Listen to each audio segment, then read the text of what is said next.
ఆంధ్రప్రదేశ్లో గత ప్రభుత్వం వైఎస్ఆర్సీపీ మాజీ ముఖ్యమంత్రి జగన్ హయాంలో జరిగిన ఈ లిక్కర్ స్కామ్ వ్యవహారం, దీనికి లిక్కర్ ఫైల్స్ అని అంటున్నారు దీన్ని. ఎందుకంటే అవి తవ్వే కొద్దీ ఆ ఫైల్స్ బయటపడుతూనే ఉన్నాయి. ఇప్పటికీ నిందితుల లిస్టు 30 దాటి 45 సంఖ్యలోకి వెళ్ళిపోతుంది. తాజాగా A33 బాలాజీ గోవిందప్పని అరెస్ట్ చేశారు. ఆయన రిమాండ్కి కూడా అడుగుతున్నారు పోలీసులు. ప్రస్తుతానికి విజయవాడ జిల్లా జైల్లో ఉన్నారు ఆయన. A33 పేరుకి అక్యూజ్ నెంబర్ 33, కానీ ఈ మొత్తం వ్యవహారంలో రాజ్ కసిరెడ్డితో పాటు అత్యంత కీలకమైన వ్యక్తి బాలాజీ గోవిందప్ప. భారతీయ సిమెంట్స్ తాలూకా వ్యవహారాలు, ఫైనాన్షియల్ వ్యవహారాలు చూస్తారు. అత్యంత సన్నిహితం ఈవిడ జగన్మోహన్ రెడ్డికి, అలాగే భారతీ రెడ్డికి. ఈయన వేసిన స్కెచ్, ఈయన కూడా ఇంకొక మాస్టర్ బ్రెయిన్. అంటే చాలామంది మాస్టర్ బ్రెయిన్స్ ఉన్నారు. నేను గతంలోనే చెప్పాను ఈ చర్చ సందర్భంగా, ఒక స్కామ్ చేయాలంటే అంత సులువేం కాదు, మనం మాట్లాడుకున్నంత ఈజీ కాదు. దానికి ఈ స్కామ్ తాలూకా రూట్స్ ఏ రకంగా ఉండాలి, ఎవరికి అనుమానం రాకుండా దీన్ని ఎలా డిజైన్ చేయాలి, ఆ రూపకల్పనలో ఎన్ని అంచెల విధానాలు ఉండాలి, చివరిగా ఆ డబ్బుని ఎక్కడెక్కడికి తరలించాలి, ఎక్కడెక్కడ పెట్టుబడులు పెట్టాలి, ఆ లాభాలను ఎక్కడికి తీసుకెళ్ళాలి.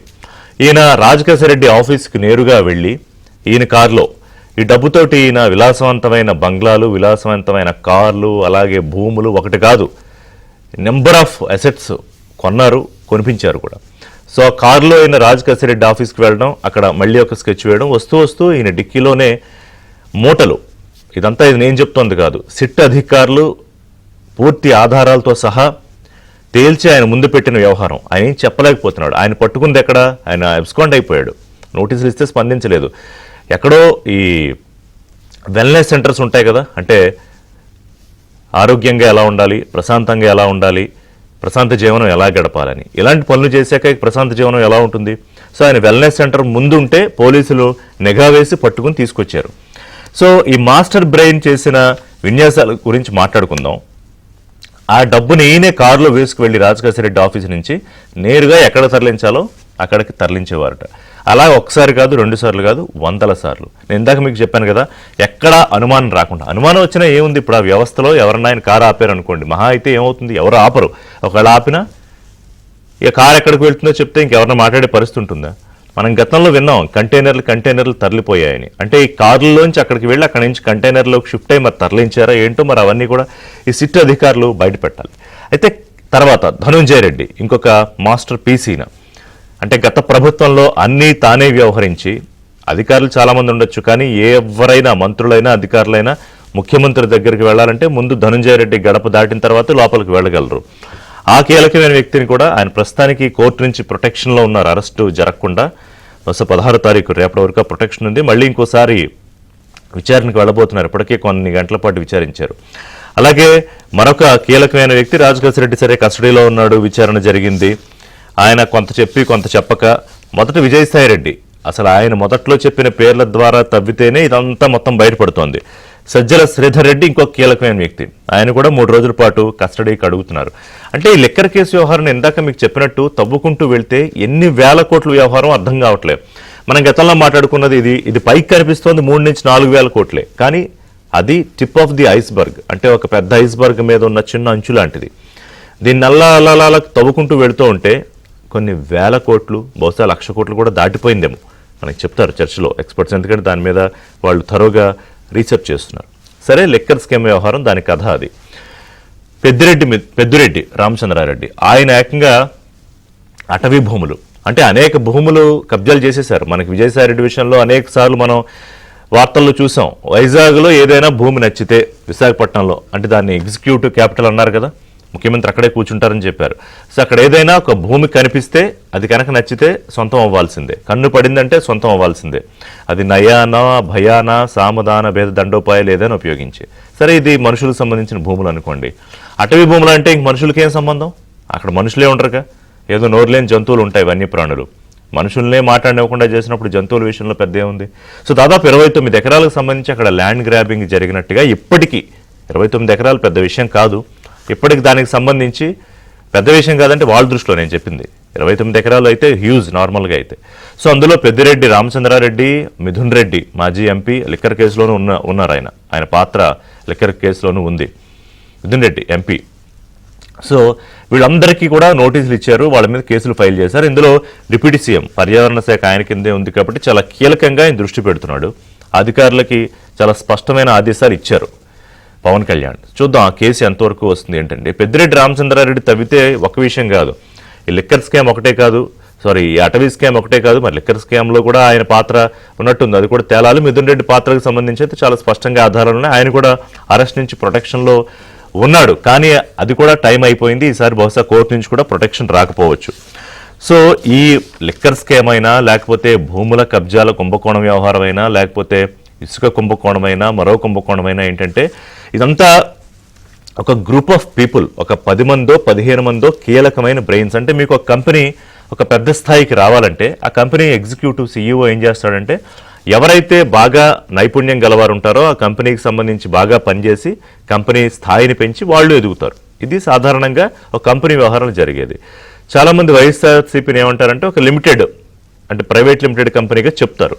సో అంటే ప్రభుత్వాన్ని నడిపించడానికి అధికారంలోకి వచ్చిన ఒక పార్టీ దాన్ని పక్కన పెట్టి ప్రజల డబ్బుని ఎలా దోచేయాలి అనే ఒక మాస్టర్ మైండ్తో వేసిన స్కెచ్లు, ఈ 10-15 బ్రెయిన్లు తాలూకా ఫలితం ఈరోజు ఈ స్కామ్లు, ఈ వేల కోట్ల లక్షల కోట్ల వ్యవహారము. కానీ తప్పు చేసిన వాడు ఎప్పటికీ తప్పించుకోలేడు. ప్రస్తుతానికి తప్పించుకుంటున్నాం అనుకుంటున్నా కూడా తాత్కాలిక ఆదేశాలు ఇస్తే తప్ప సిట్టు విచారణకు కూడా హాజరు కావట్లేదు. అంటే విశ్వ ప్రయత్నాలు చేస్తున్నారు ఏ రకంగా సిట్టు ముందు హాజరు కాకుండా ఉండడానికి. ధనుంజయ రెడ్డి కానివ్వండి, కృష్ణమోహన్ రెడ్డి కానివ్వండి, అంతకుముందు బాలాజీ గోవిందప్ప కానివ్వండి. సరే, గోవిందప్ప హాజరయ్యారు, తర్వాత అరెస్టు, ఇవన్నీ చూసాం. ధనుంజయ రెడ్డి, కృష్ణమోహన్ రెడ్డి బహుశా రేపటి వరకు అనుకుంటా, 16వ తేదీ వరకు అనుకుంటా ప్రొటెక్షన్లో ఉన్నారు. మొత్తం మీద అజ్ఞాతం వీడి విచారణకు వస్తున్నారు రేపో మాపో. ఎందుకంటే ఇందులో తప్పించుకోవడానికి అవకాశం లేని పరిస్థితుల్లో వాళ్ళని కార్నర్ చేశారు పోలీసులు. కార్నర్ చేయడం అనే పదాన్ని నేను నెగిటివ్గా వాడట్లేదు. అంటే ఇప్పుడు ఆధారాలు ముందు పెట్టి దీని సంగతి ఏంటో చెప్పండి అంటే నీళ్లు నవ్వులుతున్నారు వాళ్ళు. విద్యాసాగర్ గారు తెలుగుదేశం పార్టీ ముఖ్య నాయకులు, పార్టీ అధికార ప్రతినిధి. రజనీ గారు జనసేన అధికార ప్రతినిధి, న్యాయవాది. సత్యమూర్తి గారు సీనియర్ అనలిస్టు, సీనియర్ జర్నలిస్టు. వారిని నమస్కారం అండి అందరికీ. విద్యాసాగర్ గారు, తెలుగుదేశం పార్టీకి సంబంధించి కూటమి ప్రభుత్వం, అంటే తెలుగుదేశం పార్టీ ప్రధానంగా నేతృత్వంలో కూటమి ప్రభుత్వం అధికారంలోకి వచ్చాక ఈ స్కామ్ వ్యవహారాలు ఒక్కొక్కటి తవ్వుతుంటే అసలు ఇది మనం మామూలుగా వాడతాం, తీగ లాగితే డొంక కదిలిందని. ఈ తీగ లాగుతూనే ఉన్నాం, ఇంకా డొంక దాకా వెళ్ళలేదు. ఇప్పుడు తాజాగా ఏంటంటే ఈ గోవింద అరెస్టు, అతను ఒక మాస్టర్ బ్రెయిన్. అసలు ఎంతమంది మాస్టర్ బ్రెయిన్లు ఉన్నారా అని ఆశ్చర్యపోవడం మనమంత అవుతోంది. సో సరే, ధనుంజయ రెడ్డి, కృష్ణమోహన్ రెడ్డి కూడా విచారణకు హాజరవ్వక తప్పని పరిస్థితి. దాదాపు ఒక్కొక్కరిని 60 నుంచి 100 ప్రశ్నల దాకా అడుగుతున్నట్ట సిట్ అధికారులు. అంటే చాలా స్పష్టంగా టైట్ కార్నరింగ్. అంటే దాని నుంచి తప్పించుకోలేని పరిస్థితుల్లో, కాదు లేదు తెలియదని చెప్పినా కూడా వీల్లేని పరిస్థితుల్లో. ఏమిటి దీని వ్యవహారం ఎంతవరకు వెళ్తుంది? దీని తర్వాత మనకి ఇంకొక స్కామ్ ఉంది, ఇప్పుడు అటవీ స్కామ్. దాని గురించి కూడా మాట్లాడదాం, అటవీ భూముల విచారణ. ముందు దీని గురించి చెప్పండి. గుడ్ మార్నింగ్ ఋషి గారు, అట్లాగే మిత్రులిద్దరికి కూడా నా నమస్కారం. ఇక్కడ మీరు ఒక పదం వాడారు, మాస్టర్ బ్రెయిన్స్ అని. ఇవి మాస్టర్ బ్రెయిన్స్ కాదు, క్రిమినల్స్. ఓకే, క్రిమినల్ యాటిట్యూడ్ ఉన్న వాళ్ళందరూ ఒక చోటుకు చేరారు. మామూలుగా మా రాయలసీమలో ఒక భాష ఉంది, లొత్తగోవులన్నీ ఒక చోటు చేరతాయని ఒకటి ఉంటది అనమాట. అంటే పనికిరాని వెధవలంతా ఒక చోటు చేరతారనే దాన్ని మా వెధవల్ని మా వాళ్ళని లొత్తగోవులు అంటారనమాట. అట్లాగా వీళ్ళు క్రిమినల్స్ అందరూ ఒక చోటు చేరి ఒక స్కామ్ కు ప్లాన్ చేశారు. ఋషి గారు, మీకు గుర్తుండే ఉంటది, గత 4 సంవత్సరాల నుంచి టీవీలో కూర్చున్నటువంటి నా ఇద్దరు మిత్రులు గాని, లేకపోతే ప్రోగ్రెసివ్ మైండ్ సెట్ ఉన్నటువంటి ఏ మీడియా ఛానల్ అయినా సరే, లిక్కర్ లో స్కామ్ జరుగుతుంది, లిక్కర్ లో నాణ్యత లేదు, లిక్కర్ లో గవర్నమెంట్ హ్యాండిల్ చేస్తుంది, ఇది తప్పు, లిక్కర్ గవర్నమెంట్ హ్యాండిల్ చేసినప్పుడు ప్రైజెస్ చాలా తక్కువ ఉండాలా, దానికి ఒక సిస్టమేటిక్ ఉండాలా అనేది మేము చాలా సందర్భాల్లో కొన్ని సంవత్సరాల నుంచి, ఇది గత నాకు తెలిసినంత వరకు 5వ సంవత్సరం ఒక విషయం మీద నెగిటివ్ గా 4 సంవత్సరాలు మాట్లాడి తర్వాత ఇన్వెస్టిగేషన్ లో కూడా మాట్లాడుతున్నాం మేము. ఇది జరిగింది, ఇది మాకు తెలుసు అని రాష్ట్ర ప్రజలందరూ నమ్ముతున్నటువంటి విషయం మీద మనం ఈరోజు చర్చిస్తున్నాం. అవును. సో అందరికీ తెలిసిన విషయాన్ని, ఇది స్కాము, ఇందులో నాణ్యత లేదు, చనిపోయారు, ఇందులో నగదు లావాదేవీలు జరగలేదు, ఆన్లైన్ ట్రాన్సాక్షన్ జరగలేదు, మొత్తం జరిగిందంతా నగదు లావాదేవీలే. ఆ రమారమి గవర్నమెంట్ గతంలో చూపించిన లెక్కల ప్రకారం 96,000 కోట్ల చిల్లర రూపాయలు.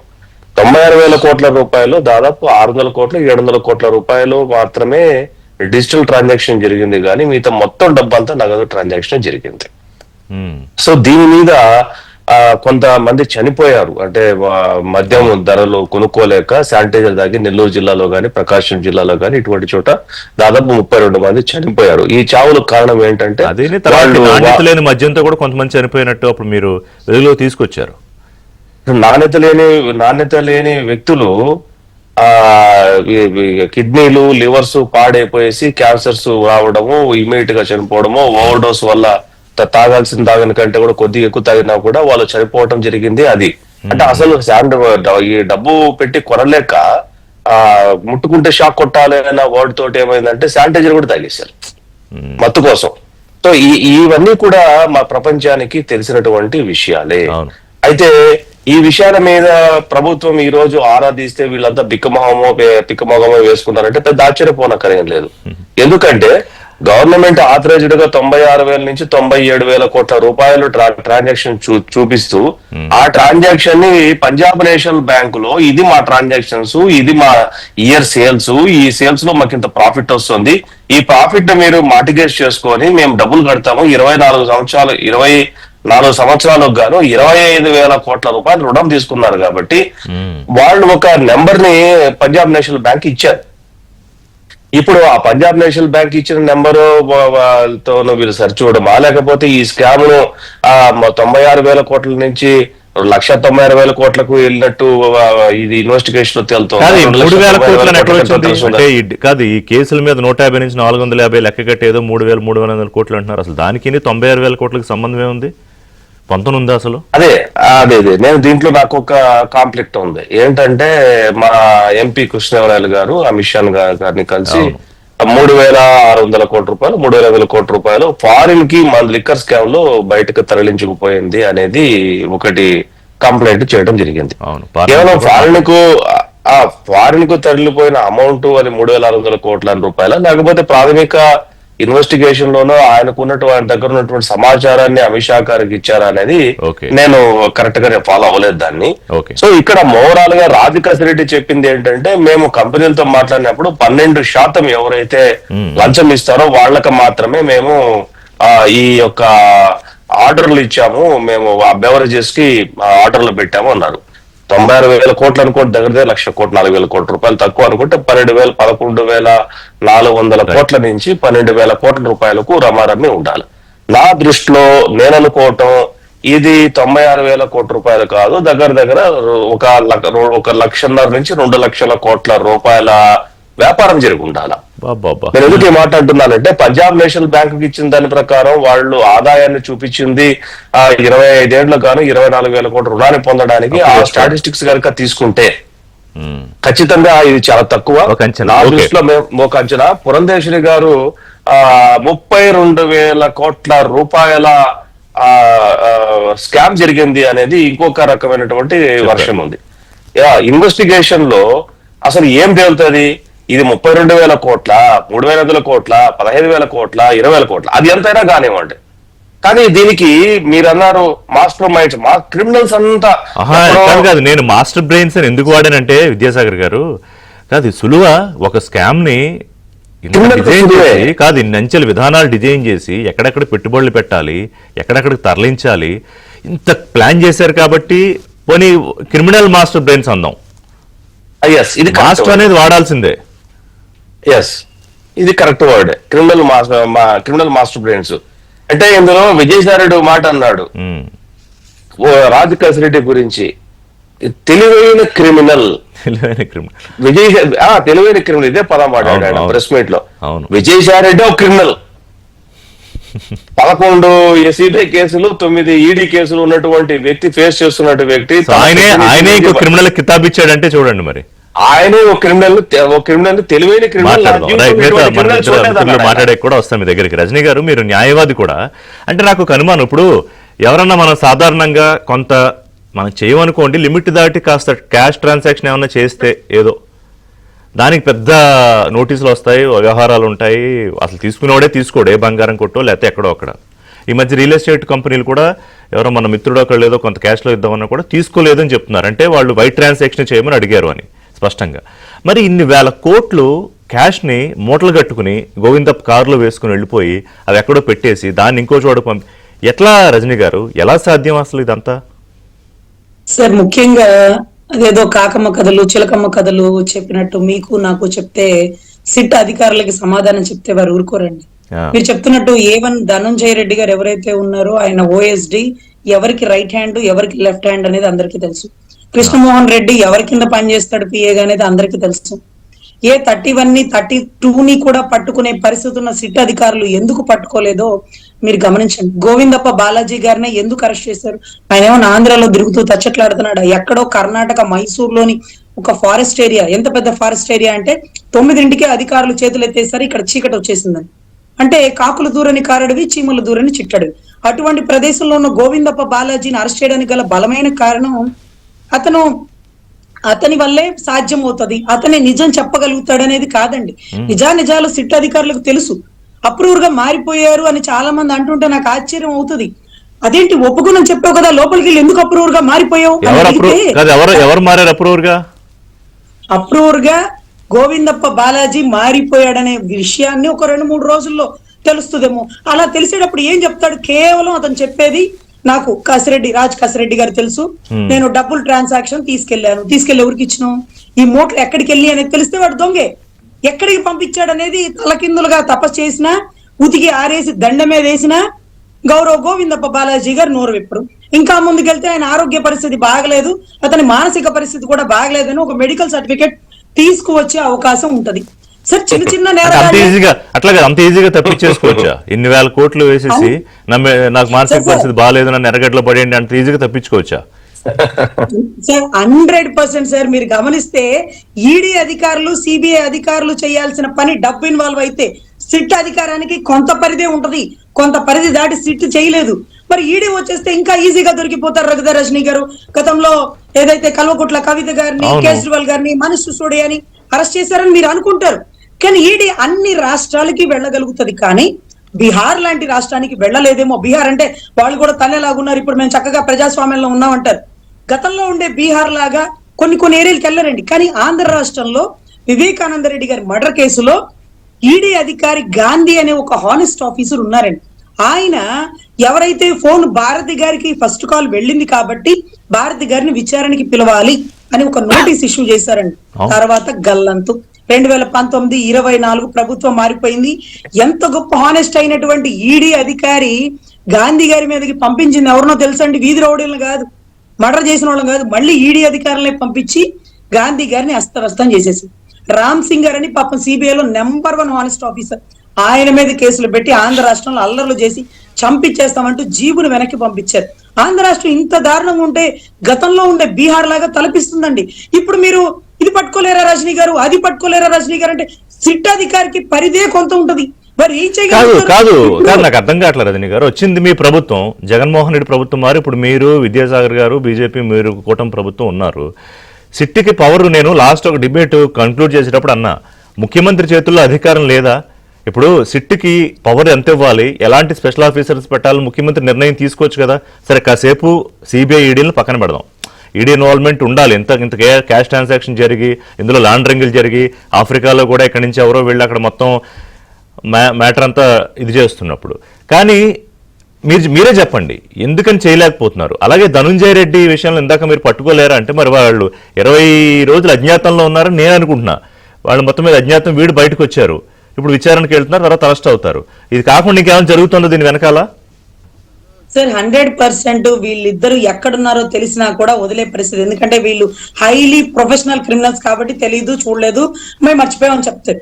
కానీ ఇతన్ని ఎందుకు లొంగిపోయే అవకాశం ఉందంటే 3 నెలలు ఇతని కాల్ రికార్డు మన సిట్ అధికారుల దగ్గర ఉంది. 15 రోజులు వీళ్ళింటికి పేపర్ ఓడి వెళ్ళాడా, పాల ప్యాకెట్ ఓడి వెళ్ళాడా, ప్రతిదీ ఎంక్వైరీ ఉంది.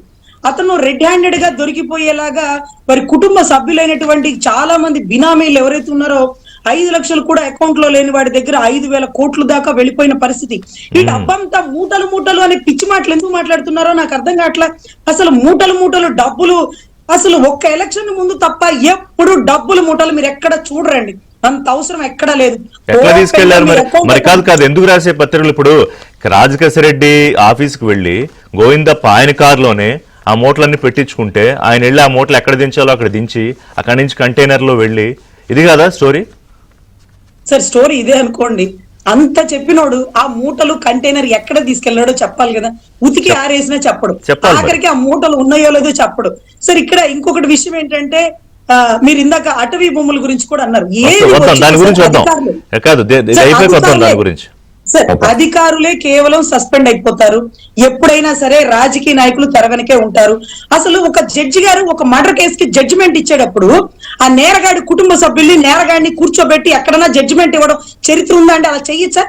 అసలు లిక్కర్ పాలసీ చేసేటప్పుడు లిక్కర్ డిస్టిలరీస్ ఓనర్ అయినటువంటి ఆ ధాన్ డిస్టిలరీస్ విజయసాయి రెడ్డి గారిను, SPY agro distillery Sajjala Srikanth రెడ్డిను కూర్చోబెట్టి వాళ్ళ ఇంట్లో లిక్కర్ పాలసీ ఎవరన్నా రెడీ చేస్తారండి? అంటే వాళ్ళని సలహాలు తీసుకుంటారు, వీళ్ళు సలహాలు ఇచ్చే పోటుగాళ్ళ వీళ్ళు. ఏది ఎక్కడ చేయాలి? సెక్రటేరియట్ లో, మినిస్ట్రీస్ అట్లా కాదు కదా, కాదు సలహాలు ఎందుకు ఇచ్చారు? ఇది ఒక జెన్యూన్ స్కీమ్ అయితే, లిక్కర్ స్కీమ్ దానికి సంబంధించి పాలసీ అనుకోండి, సెక్రటేరియట్ లో, ఆ మంత్రి ఛాంబర్లో, లేకపోతే ఆఫీస్ ఛాంబర్లో జరుగుతుంది. అసలు డిజైనే వేరు కదా.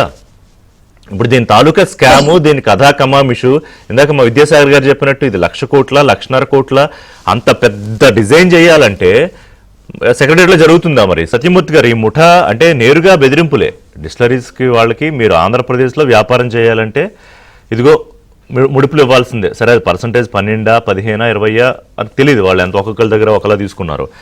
ఎవరెవరు ముఖ్యంగా ఈ రాజ్ కసిరెడ్డి, ఎంపీ మిథున్ రెడ్డి, విజయసాయి రెడ్డి, కృష్ణమోహన్ రెడ్డి, రాజ్ కసిరెడ్డి తోడేళ్లు Avinash Reddy, Sajjala Sridhar Reddy, Vasudevareddy, Satyaprasad and so on.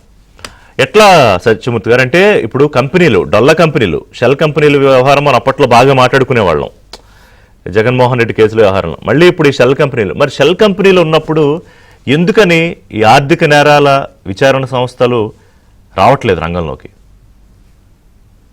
ఇప్పుడు వస్తాయండి. మామూలుగా ఈ ఎన్ఫోర్స్మెంట్ డైరెక్టరేట్ రావాలంటే ఒక కొంత ప్రొసీజర్ ఉంటుంది. ఆ ప్రొసీజర్ కంప్లీట్ అయింది, ఇప్పుడు వస్తారు. ఓకే. ఇప్పటి వరకు ఏంటి అంటే అంటే వీళ్ళందరినీ తీసుకురావడం, మనం ఇక్కడ ఈ సందర్భంలో మనం సిట్ ని అప్రిషియేట్ చేయాలండి. చాలా అద్భుతంగా వాళ్ళు కేసుని ట్యాకిల్ చేస్తూ ఉన్నారు.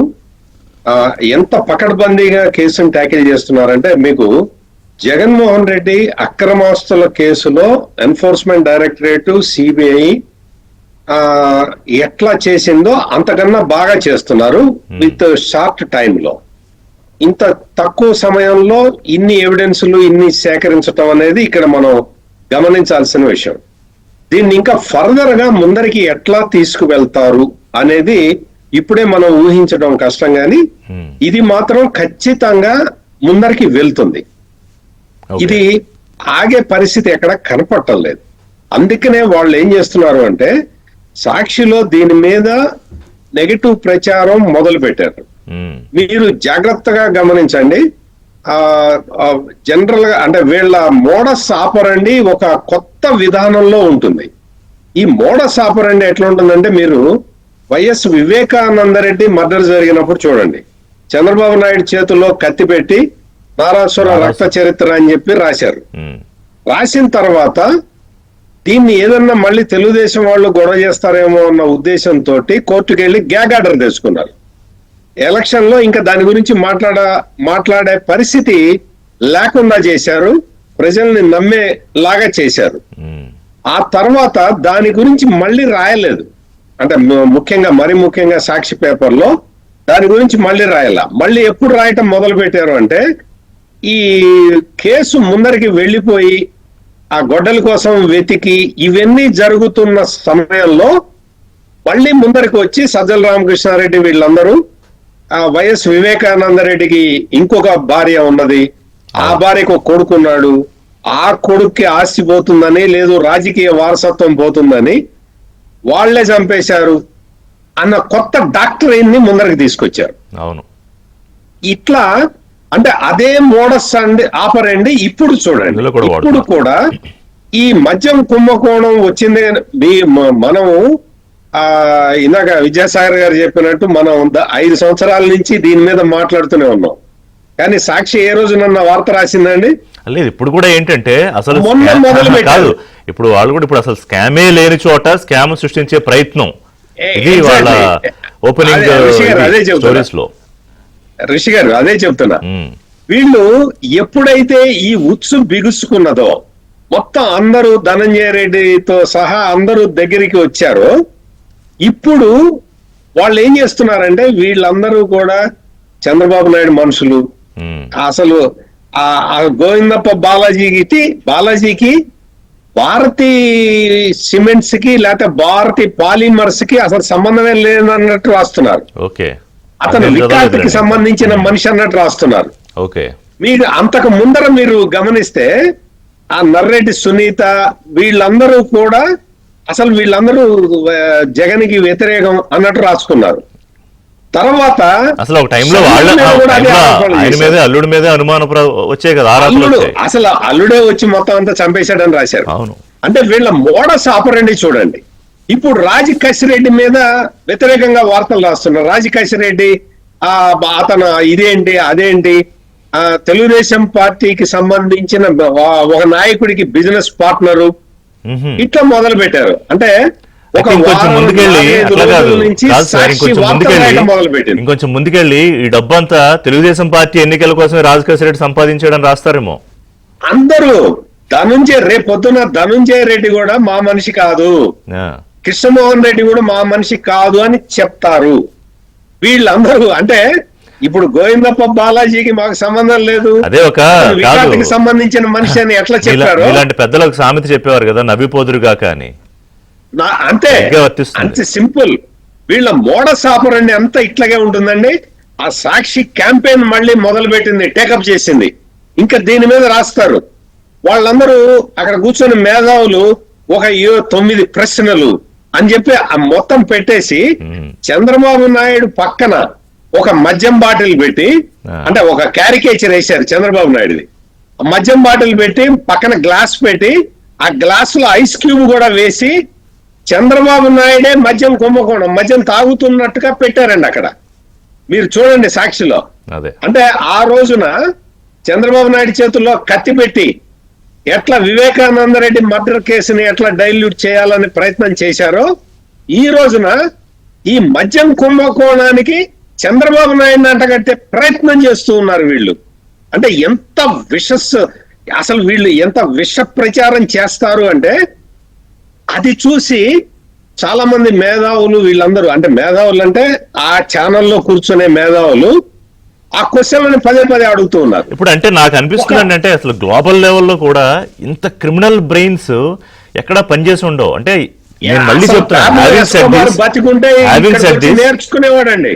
ఏమండి ప్యాబ్ లో ఎస్కోబార్ బతికుంటే నేర్చుకునేవాడా?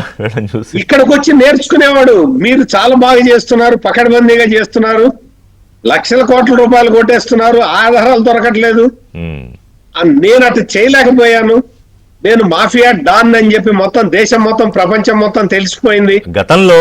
గతంలో గౌరవ ఎపెక్స్ కోర్టు న్యాయమూర్తి, నాకు వారి పేరు గుర్తులేదు కానీ, జగన్మోహన్ రెడ్డి కేసులోనే ఈ ఆర్థిక నేరస్తులు ఉగ్రవాదుల కంటే ప్రమాదకరం అని ఎందుకు వాడారు అనేది మనకి ఇప్పుడు అర్థమవుతుంది ఈ ఒక్కొక్కటి చూస్తూ ఉంటే. అసలు ఋషి గారు, ఈ మద్యం కుంభకోణంలో కేవలం డబ్బులో కాదండి, ప్రజా ఆరోగ్యం చూస్తే నిజంగా ఆందోళన కలుగుతుందండి. అసలు 30,000 మంది ఈ మద్యం తాగటం వల్ల చనిపోవటం, 60,000 100% అండి. ఇది ఆరోగ్యశ్రీ లెక్కల్లో ఉంది. మొత్తం ఈ లివర్ కి సంబంధించిన వ్యాధులు 300% ఎక్కువైనాయండి. 300% ఎక్కువైనాయి. కిడ్నీకి సంబంధించినవి 90% సత్యమూర్తి గారు వీళ్ళందరినీ మాట్లాడకుండా మళ్ళీ బయటకు రాకుండా లోపలేయడానికి ఒక్క కారణం చాలు. ఏం జోక్, 30,000 ప్రాణాలంటే అసలు మామూలు మనుషులు మామూలు క్రిమినల్స్ ఎవరు చేయలేరండి వీళ్ళు. మీరు ఇందాక నేను చెబుతున్నట్టు మాస్టర్ క్రిమినల్స్ చేసే పనులు ఇవి. ప్రజా ఆరోగ్యానికి భంగం కలిగించిన వీళ్ళు. అంటే డబ్బులు ఇవన్నీ తీసి పక్కన పెట్టండి, అసలు ఇంత ఘోరమైన నేరానికి వీళ్ళు పాల్పడ్డారు అంటే నిజంగా దానికి సీఎం ఆఫీసులో కూర్చొని సీఎం ఆఫీస్ ప్రమేయము ఈ ఒక్క కేసులోనే కాదు కదండి, అన్ని కేసుల్లో మనం చూసాం. కాదంబరి జతవాని కేసు దగ్గర నుంచి అన్ని కేసుల్లో కూడా సీఎం ఆఫీస్ ఇన్వాల్వ్మెంట్ ని మనం డైరెక్ట్ గా చూసాం. అంటే ఇటువంటి ఆరోపణలు ముఖ్యమంత్రి కార్యాలయంలో పనిచేసే అధికారుల మీద ఇవన్నీ రావటం ఇదంతా అంటే చూస్తూ సత్యమూర్తి ఉంటే గారు నాకు ఏమనిపిస్తోందంటే మీరు చెప్తుంటే 5 ఏళ్ల పాలనలో పాలన అంటున్నాను కానీ పాలన ఏముంది, అసలు పాలన ఏం జరిగింది? ఒకటి ఈ స్కాములకు సంబంధించి రచన, మొత్తం బుర్రంతా అక్కడ పెట్టడం, దానికి టీముని సెట్ చేసుకోవడం. నేను ఇందాక చెప్పాను కదా, ఒక కంపెనీ ఎలా అభివృద్ధి అవ్వాలంటే దానికి ఎలా ఆలోచిస్తారో అలా ఈ స్కాముల్లో జాగ్రత్తగా ఎలా చేయాలి. రెండోది బటన్ సిస్టమ్. అంతే ఇంతే, ఈ రెండే కదా జరిగాయి. ఇంతే, ఇవే జరిగినాయి. మీకు విశాఖపట్నంలో భూములు ఎట్లా ఆక్యుపై చేయాలి, ఇసుక ఎట్లా కొట్టేయాలి, మద్యంలో ఎట్లా ఇది చేయాలి, స్కాండల్ చేయాలి, ఆ డబ్బులన్నీ ఇందాక నుంచి మీరు చెప్తున్నారు, ఆ డబ్బులన్నీ ఎట్లా తీసుకెళ్ళాలి, ఆ ఇందులోనే నిమగ్నం అయిపోయి ఉన్నారు తప్ప వీళ్ళకి వేరే విషయాలు ఏమి పట్ల, ఏ విషయాల గురించి ఆలోచించకుండా అంటే నమ్మి మొత్తం నమ్మి scandals. నమ్మి నమ్మి రాష్ట్ర ప్రజలు అధికారం ఇస్తే మామూలుగా కాదు కదా, అసలు 150 అవునండి. సీట్లతో అంత గొప్ప అవకాశం ఇస్తే రాష్ట్ర ప్రజల జీవన పరిస్థితులు కానీ, రాష్ట్ర అభివృద్ధి కానీ, ఒక మంచి రాజధాని కానీ, ఐటీ కానీ, అసలు అది లేదు, అసలు ధ్యాస లేదు. అసలు అటువంటి ధ్యాస లేదు. అసలు ఈ రాష్ట్రాన్ని దోచుకోవటానికే మనం వచ్చాం అన్నట్టుగా ప్రవర్తించారు. రైట్, మొత్తం దోచుకున్నారు, లూటీ లేదులేండి. అంటే కాదు, మనం ఊరికే ఆవిష్పడ్డాం కానీ ఎజెండా వాళ్ళకి క్లియర్ గానే ఉంది. వాళ్ళు క్లియర్ గానే ఉంది. లేకపోతే అధికారంలోకి రాగానే మొదలు పెట్టేశారు చూడండి. అంటే అంటే టైం వాళ్ళు ఎందుకు వేస్ట్ చేయాలి? ఎవరికి టైం ఎందుకు వేస్ట్ చేయడం? టైం ఎందుకు వేస్ట్ చేయటం? మొత్తం ఎవరెవరు ఏ పనులు చేయాలో ముందరే నిర్ణయించుకొని ఇటువంటి వ్యవహారాలన్నీ చేసుకుంటూ పోయి, పక్కడబందీగా చేసుకుంటూ పోయి, మొత్తం ఈ రోజున ఆధారాలు దొరకలేదు, అన్ని దొరికినాయండి. అన్ని దొరికాయి. మనం ఇదే ఛానల్లో నేనే చెప్పానండి, వాసుదేవరెడ్డిని అరెస్ట్ చెయ్యకపోవటానికి, అంటే చాలా కాలం పాటు వాసుదేవరెడ్డిని వెతుకుతూ ఉన్నారు. ఉమ్. దానికి ఏంటి అంటే వాసుదేవరెడ్డి దగ్గర మొత్తం రికార్డులు ఉన్నాయి. వాసుదేవరెడ్డి అంటే బ్రూవరీస్ కార్పొరేషన్ మాజీ ఎండి. అవును. అతని దగ్గర అతను డైరీలో రాసుకున్న పాయింట్లు, హైదరాబాదులో ఆయన ఇళ్ళు, వీటి అన్ని సోదా చేసిన తర్వాత ఆల్రెడీ ఈ రాజకశిరెడ్డి పేర్ల దగ్గర నుంచి అన్ని పేర్లు, గోవిందప్ప బాలాజీ పేరు దగ్గర నుంచి అన్ని పేర్లు వాసుదేవరెడ్డి దగ్గరే దొరికినాయి. Right. అది దొరికిన తర్వాత, అంటే వాసుదేవరెడ్డి ఎప్పుడైతే అంటే చాలా కాలం పాటు తప్పించుకున్నాడు అని చెప్పారు. కానీ అది ఎందుకు అంటే ఈ ఆధారాలన్నీ సేకరించడానికి లేవనెత్తిందానికి కూడా ఏంటంటే వీళ్ళని వదిలేరు, తిరగనిచ్చారు. అంటే వీళ్ళు ఏమేమి ప్రయత్నాలు చేస్తున్నారు, తప్పించుకోవడానికి చేసే ప్రయత్నాలు ఏంటి, దానిలో భాగంగా ఎవరెవరితో మాట్లాడుతున్నారు, ఎక్కడెక్కడికి వెళ్తున్నారు, సో ఈ నిఘా అంతా పెట్టిన తర్వాత అందుకనే రిషి గారు మీరు చూడండి, మిగిలిన వాళ్ళందరికీ ఏమో తెలుగుదేశం తోటి అంటగట్టారు, వాసుదేవరెడ్డిని మాత్రం బెదిరించి రాయించుకున్నారు అని నిన్న సాక్షిలో వార్త రాశారు చూడండి. మనం జాగ్రత్తగా బిట్వీన్ ద లైన్స్ చదవాలి. మిగిలిన వాళ్ళనేమో ఆయన తెలుగుదేశం పార్టీ నాయకుడితోటి బిజినెస్ పార్ట్నర్ అట రాజకశిరెడ్డి, వాసుదేవరెడ్డిని మాత్రం పోలీసులు బెదిరించి రాయించుకున్నారట. ఎందుకంటే వాసుదేవరెడ్డి దగ్గర మొత్తం డీటెయిల్స్ పోలీసులకి దొరికినాయి కాబట్టి, అన్ని దొరికినాయి. చిన్నపిల్లలకి పలక దిద్దిస్తారు కదా బలపం పైన, అట్లా చేయించారు పాపం. ఆయనతో గురించి వినడం, ఈ స్కాముల గురించి చదువుతూ ఉంటే, అంటే ఇంత గొప్పగా కూడా స్కాముల రచన చెయ్యొచ్చా అనేది చాలా ఆశ్చర్యకరమైన వ్యవహారం. ఇందాక సత్యమూర్తి గారు చెప్తున్నారు, ఇంకా దాని లోతులకు వెళ్తే అంత ఉంటుంది అనేది. విద్యాసాగర్ గారు, ఇప్పుడు భూమి మీద అతి పెద్ద జీవి యాజ్ పర్ అవర్ నాలెడ్జ్ మనకి దొరుకుతున్న సమాచారం ప్రకారం ఏంటంటే బ్లూ వేల్. సో ఇప్పుడు ఆ బ్లూ వేల్ తర్వాతట ద ఫిన్ వేల్ అని ఇంకోటి ఉంది, అది సెకండ్ బిగ్గెస్ట్. ఆ ఫిన్ వేల్ పెద్దరెడ్డా. ఇప్పుడు ఏంటంటే ఈ భూముల వ్యవహారానికి వెళ్తే, ఇంకా ఇది ఏదో 29 ఎకరాలంటే ఇప్పటికే వాళ్ళ దృష్టిలో చాలా చిన్నదే. ఇది అక్కడ ఆక్రమించి అటవీ పాపం జంతువులు ఉంటాయి, మనుషులే ఉన్న భూములే ఆక్రమించేశారు. ఇంకా జంతువులు ఏం మాట్లాడుకుంటే ఎవరికి చెప్పుకుంటే అనుకున్నారా? ఏంటి పెద్దిరెడ్డి వ్యవహారం ఏంటి? అతి త్వరలో ఆ భాగవతాలు బయటకు రాబోతున్నాయా? ఋషి గారు, నేను మీరు చెప్పిన ఫిన్వేల్ గురించి మాట్లాడే ముందు ఇంకో చిన్న మొక్క చెప్పి నేను దాంట్లోకి వస్తాను. ఇప్పుడు ఎస్కోబార్ గారి గురించి సార్ అన్నారు. అవును, ఎస్కోబార్ ఆయన జీవితకాలం అంతా జైల్లోనే ఉన్నాడు, చేసిన నేరం తక్కువ, ఆయన జైల్లోంచి తప్పించుకోవడానికి గోతులు దవ్వుకోవడానికి సరిపోయింది జీవితకాలం అంతా. ఆయన సొరంగాలు దవ్వుకోవడానికే సరిపోయింది. ఎస్కోబార్ అనే వ్యక్తి డ్రగ్స్ మాఫియా నడిపిన మాట నిజము. డ్రగ్స్ ను ఏ రకంగా బిజినెస్ చేయాలని చెప్పేసి అతను ప్రపంచం నేర్పించిండేది నిజము. దాంట్లో నెట్ఫ్లిక్స్ లో సిరీస్ ఉంది, కింగ్ ఆఫ్ ఈ డ్రగ్స్ అదనుకోండి. అది ప్రపంచానికి పరిచయం చేసింది, బిజినెస్ చేయొచ్చు ఇట్లా అని చెప్పేసి నెట్ఫ్లిక్స్ లో నార్కోటెక్స్ అనేది ఒక మూవీనే ఉంది, సిరీస్ అది, నార్కోస్ అనేది ఒకటి ఉంది. అయితే దాన్ని 2 సార్లు అరెస్ట్ చేస్తే 2 సార్లు చాలా సంవత్సరాలు జైల్లో ఉండి గోతులు తవ్వుకొని సొరంగాలు తవ్వుకొని జైలు నుంచి బయటపడిన సందర్భాల్లో ఎక్కువ చాలా ఫేమస్ అయిపోయాడు ఆయన. But where has come to the Andhra Pradesh, ఇక్కడ వైట్ కాలర్ క్రిమినల్ జరిగింది ఇక్కడ. అంటే వీళ్ళు జైలు నుంచి తప్పించుకోలేదు, జైల్లో కోర్టులు పక్కదో పట్టించే కార్యక్రమం, ప్రజలను పక్కదో పట్టించే కార్యక్రమము, అట్లాగే ఆ స్కీములు పేరు మీద స్కాములు చేయటం, లేకపోతే ఉన్నటువంటి ఎగ్జిస్టింగ్ బిజినెస్ లు ఎట్లా క్రిమినల్ నాలెడ్జ్ ఉపయోగించి దాని ఎట్లా స్కామ్ చేయొచ్చు అనేది అనమాట. It's more than beyond that అండి. నార్కోస్ కంటే కూడా బియాండ్ 1000 times 2000 times.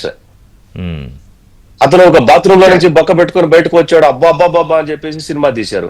మరి బాత్రూమ్ నుంచి బొక్క పెట్టుకుని వచ్చాడుకి అన్ని సినిమాలు తీసినప్పుడు ఈ జరిగిన స్కాముల మీద ఎన్ని సినిమాలు తీయాలండి? ఎన్ని ఫైల్స్ సిరీస్ చేయొచ్చు అంటారా? ఎన్ని ఫైల్స్ సిరీస్ చేయొచ్చు అండి? ఒక్కొక్క డిపార్ట్మెంట్ లో ఒక్కొక్క ఫైల్ సిరీస్ ఎంత డిటెక్ట్ చేయొచ్చు, ఎంత డిటెక్ట్ అని చెప్పేసి ఎన్ని సిరీస్లు ప్రైమ్ 9 లోనో, నెట్ఫ్లిక్స్ లోనో, G5 లోనో ఇలాంటి ఉన్నటువంటి ఓటీటీ ప్లాట్ఫామ్ అంతా 100,000 కోట్లు ఇన్వెస్ట్ చేయొచ్చు ఈ క్రిమినల్ స్టోరీస్ మీద. తీసారు. ఇప్పుడు రాజకేశ్వర రెడ్డి సినిమాల్లో పెట్టాడుగా, ఆల్రెడీ చాలా మందికి అడ్వాన్సులు కూడా ఇచ్చేట. ఇప్పుడు అంటే కొనుక్కుంటారు, ఈ చార్జ్ షీట్లని కొనుక్కుంటారు. అబ్బా ఇది ప్రపంచంలో మేలైన అటువంటి క్రిమినల్ ఒక సైకాలజీ ఉపయోగించి చేసిన క్రైమ్స్, సైకాలజీ ఉపయోగించి చేసినటువంటి ఇది ఒక ఏమంటారు దాన్ని మా పరిభాషలో చెప్పాలంటే చార్జ్ షీట్.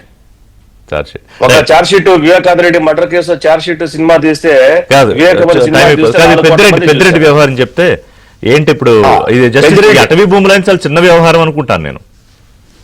మొత్తం మీద రాయలసీమలో కేవలం రామచంద్ర రెడ్డి కుటుంబం మీద, రామచంద్ర రెడ్డి గారి అనుచరుల మీద ఉన్నటువంటి ఆరోపణలు 23,000 ఎకరాలు.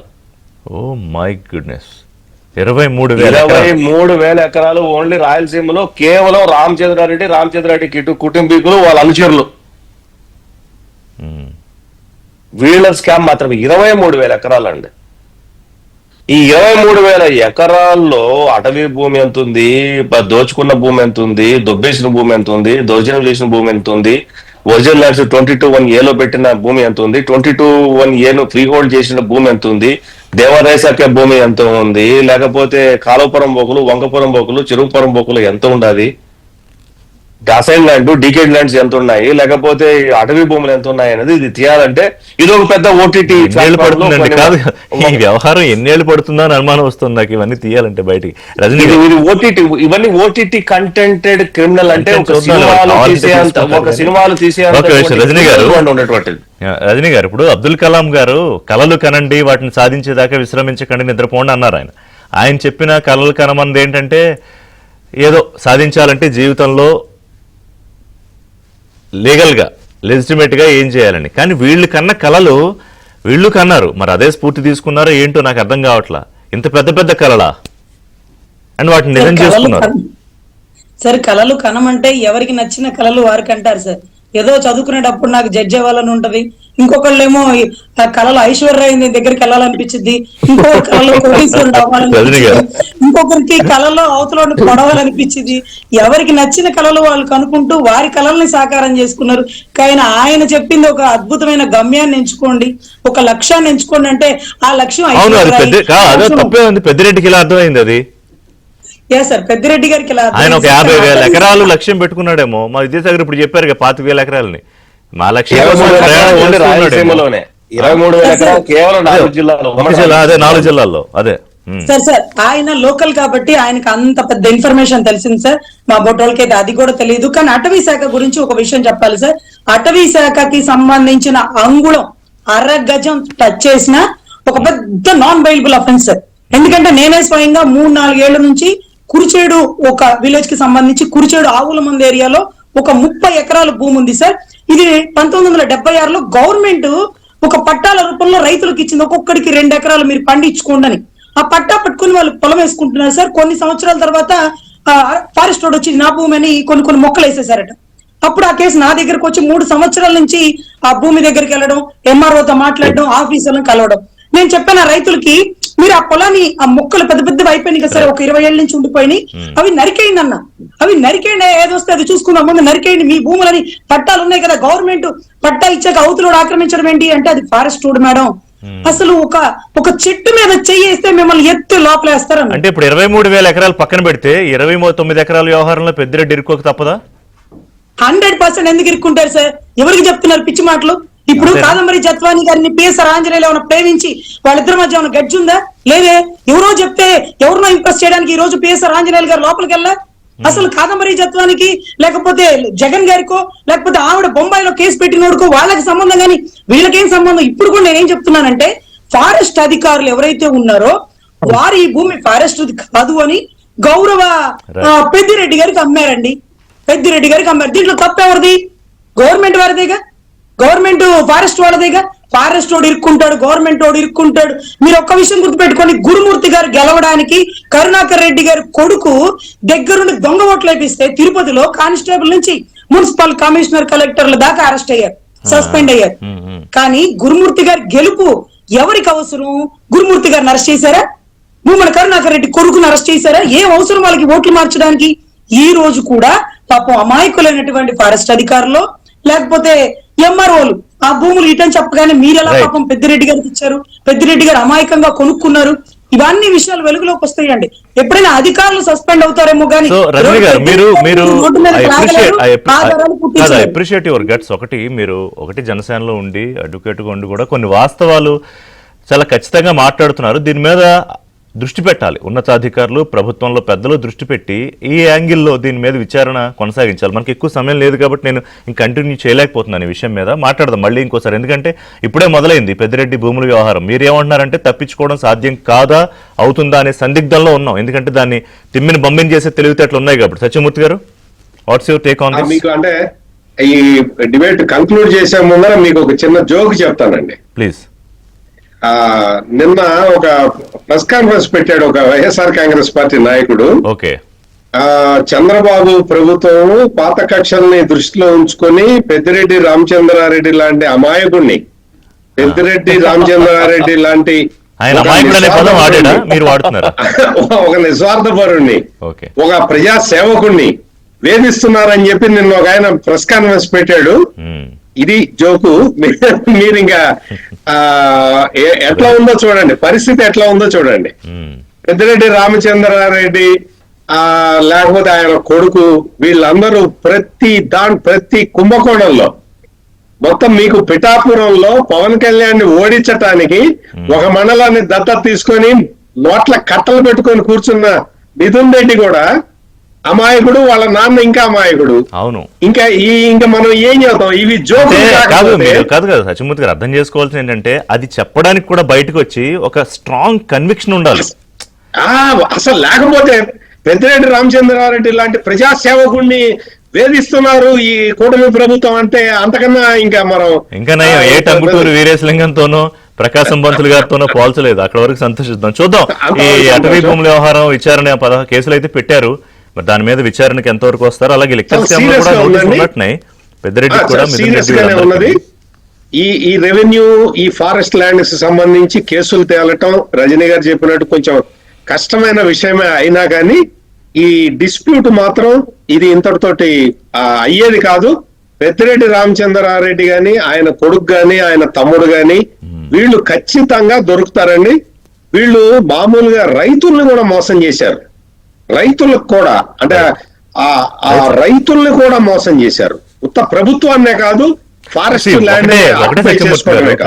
కన్క్లూజింగ్ కామెంట్ ఏంటంటే వీళ్ళకి అవతలు ఎవరున్నారు అనేది అనవసరం. ఇది మా ఎజెండా కాదు, ఇది మా ఎజెండా, ఇది మా ఫార్ములా, ఇది మా అచీవ్మెంట్, గోల్ ఇది. దాన్ని రీచ్ అవ్వడానికి ఏదైనా చేస్తాం. అలాగే జరిగిందని నాకు అనిపిస్తోంది. సరే, ఒక్కొక్క వాస్తవం బయటకు